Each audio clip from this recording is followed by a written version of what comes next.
गोवा या south India के beaches के बारे में तो सभी ने सुना है और देखा भी होगा, पर क्या आपको पता है मुंबई पुणे के आसपास ऐसे कई सारे क्लीन एंड ब्यूटीफुल बीचेस हैं जो कि अनएक्सप्लोर्ड हैं। यस, तो अब हम इन्हीं में से एक अनएक्सप्लोर्ड बीच ट्रैवल करने वाले हैं और आपको इसकी पूरी डिटेल्स देने वाले हैं। So hey everyone, welcome back to Mumbai and far out, जहाँ हम आपको विजिट करवाते हैं different places with its full details. तो चलिए शुरू करते हैं अपना वीडियो, बट उससे पहले अगर आपने हमारे चैनल को सब्सक्राइब नहीं किया है then do subscribe it and also like, share and comment on our videos and let's start. हम काफ़ी टाइम से रोड ट्रिप कर आसपास की ऐसी जगह जाना चाह रहे थे जो पीसफुल हो ये सेरीन एक्सपीरियंस दे। श्रीवर्धन बीच के बारे में मैंने अपने एक कॉलेज फ्रेंड से सुना था, सो मैं अपने फैमिली से बात कर वहाँ के लिए रोड ट्रिप प्लान किया और एक वीकेंड हम निकल गए श्रीवर्धन बीच के लिए। Srivardan is a small town located in the Raigad area of Maharashtra. It falls in the Konkan region, which is known for its clean and sandy beaches. Shrivardhan Lakshmi Narayan भगवान के मंदिर के नाम से भी प्रसिद्ध है और सबसे पहले पेशवा बालाजी विश्वनाथ श्रीवर्धन से ही बिलोंग करते थे, इसलिए इसे लैंड ऑफ पेशवास भी कहा जाता है। कहा जाता है कि Arjun, one of the Pandavas, ने श्रीवर्धन विजिट किया था while he was on his pilgrimage. कई यूरोपियन ट्रैवलर्स ने भी अपने ट्रैवल एक्सपीरियंसेस में श्रीवर्धन का नाम लिया है। श्रीवर्धन पॉपुलर हरिहरेश्वर बीच और दैवेगढ़ बीच के बिटवीन लोकेटेड है, तो अगर आप चाहो तो कोंकण के दूसरे और बीचेस भी श्रीवर्धन बीच के साथ विजिट कर सकते हैं। तो चलिए पहले देखते हैं कि श्रीवर्धन बीच पहुंचने के क्या ऑप्शंस है और यहाँ आने में कितना टाइम लगता है। श्रीवर्धन बीच मुंबई से ऑलमोस्ट 190 किलोमीटर्स है। अगर आप मुंबई से ट्रेन से आ रहे हो तो मुंबई से मानगांव ट्रेन अवेलेबल है। मानगांव श्रीवर्धन से अराउंड 45 किलोमीटर्स है, जहाँ के लिए मुंबई से आपको ट्रेन मिल जाएगी।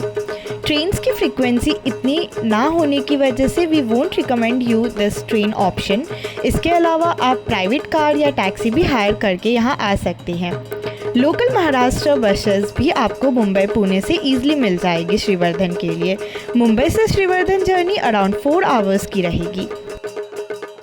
अगर आप पुणे से यहाँ आ रहे हो तो ये पुणे से अराउंड 165 किलोमीटर्स है और आपको मुलसी होकर आना होगा। सीनिक थानी घाट क्रॉस करके श्रीवर्धन पहुँचना होगा। हम मुंबई से श्रीवर्धन कार में आए थे और हमारा रूट था मुंबई टू नवी मुंबई, वहाँ से रसायनी, दुर्शट, कोलाड, मानगांव एंड फिर Shrivardhan via Mumbai Pune highway. Roads are very well connected but are poor in some of the patches. अगर आप चाहो तो आप कोलाड पर रिफ्रेशमेंट के लिए स्टॉप ले सकते हैं। कोलाड एक एडवेंचर हब है जहाँ पर रिवर राफ्टिंग या वाटर राफ्टिंग काफ़ी फेमस है। श्रीवर्धन एक clean, less explored and less crowded beach है as compare to several other beaches of India. आप वहाँ प्री बुक्ड होटल में चेक इन करके रेस्ट कर सकते हैं if you reach there at night. अगर आप मुंबई पुणे से मॉर्निंग में निकलते हैं तो आप डायरेक्ट प्लेसेस विजिट करके श्रीवर्धन बीच डायरेक्ट पहुँच सकते हैं। So come on, let's go and hit the beach. दिन का समय हो चुका था और यहाँ पहुँचकर सबसे पहले हमने देखा कि यहाँ बहुत कम क्राउड था, जो देखकर वियर्ड भी लगा बट खुशी भी हुई। लेस क्राउडेड होने की वजह से ये बीच काफ़ी क्लीन है। बीच में एंटर होते ही आपको साइड में छोटा सा सीटिंग एरिया मिलेगा जो गवर्नमेंट ने बनाया है specially for elders to come, sit and enjoy the view. Beach पर सबसे अच्छी बात एक और थी कि यहाँ ट्रैवलर्स और स्विमर्स के लिए वॉशरूम्स एंड चेंजिंग रूम्स की फैसिलिटी भी दी हुई थी। Shrivardhan almost 3 kilometre Long Beach है जहाँ और भी काफ़ी अट्रैक्शंस है विजिटर्स के लिए, apart from getting mesmerised in the काम एंड पीसफुल व्यू। लोकल्स यहाँ पर स्विमिंग और सेलिंग के लिए आते हैं एंड टूरिस्ट बोटिंग भी कर सकते हैं। इन रीसेंट टाइम्स यहाँ पर वाटर स्पोर्ट्स भी स्टार्ट हो गया है, तो अगर आपको वाटर स्पोर्ट्स करना अच्छा लगता है तो आप यहाँ पर सर्फिंग या पैराग्लाइडिंग भी कर सकते हैं। इन सब के इंडिविजुअल चार्जेस हैं which you can negotiate with them over there. If you are in mood of some adventure, then take a boat and convince the local fishermen to take you to the dolphin sightseeing point. We bet you would not want to miss it. पर ये आप monsoon season में नहीं कर पाएंगे, उसके लिए आपको मानसून सीज़न के बाद यहाँ आना पड़ेगा। इसके अलावा यहाँ पर आप कैमल या हॉर्स कार्ट राइड भी ले सकते हैं और पूरा बीच घूम सकते हैं।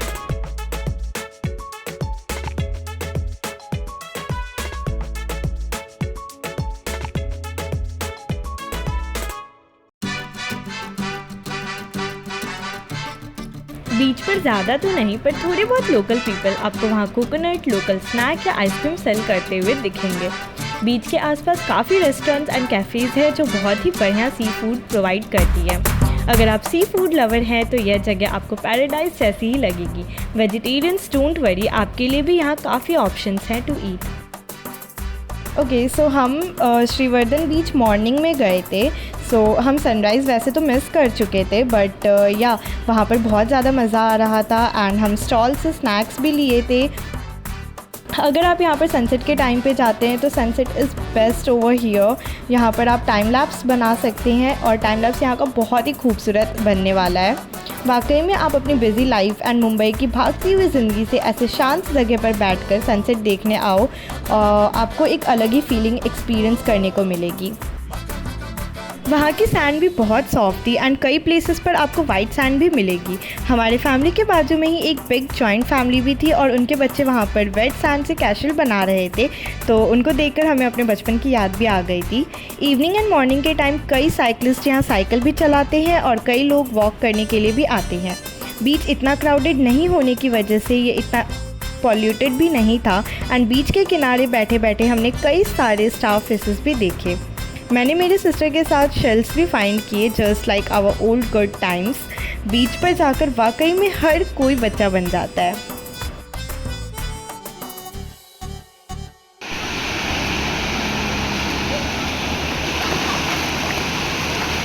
Shrivardhan beach all round the year कभी भी घूमने आ सकते हैं, but summers and winters are the best time to visit. Summer में it can be hot, but it is good to go in the evenings over there.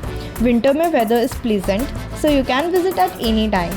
It is recommended to avoid the beach in monsoon season as the place can be very muddy and not very enjoyable. Well, in recent years, the place has garnered many tourists and so there are several good options for accommodations over there. Also, along with Shriwardhan, one can also visit nearby beaches and food in 2 days trip. So you can have budget resort or even beach cottages for your stay. And there are many other nearby attractions like Harihareshwar Beach, which is about 18 kilometers away from Shriwardhan and is divided into 2 parts. Harihareshwar Beach भी clean beach है and वहाँ पर काफ़ी सारी adventure activities होती है। Harihareshwar and Kal Bhairav temples are nearby the beach itself, तो आप वो भी visit कर सकते हैं।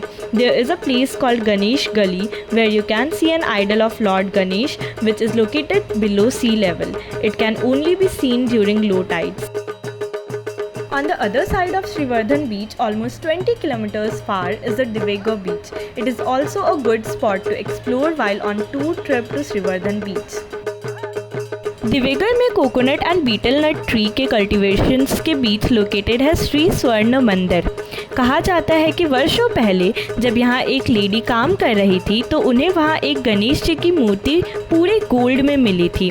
फिर उसके बाद वहाँ उस आइडल के लिए एक कंप्लीट टेम्पल बिल्ड किया गया, बट वो गोल्डन आइडल 2012 में चोरी हो गई थी, तो उसके जगह वहाँ सिल्वर की लॉर्ड गणेश जी की आइडल इंस्टॉल करी। बांकुर फोर्ट ब्रिटिशर्स का पहला रेजिडेंस था इन द कोंकण रीजन। फिर इसे पोर्तुगीज़ ने अक्वायर किया, देन मराठास के अंडर में आया, but it was again acquired by the British empire.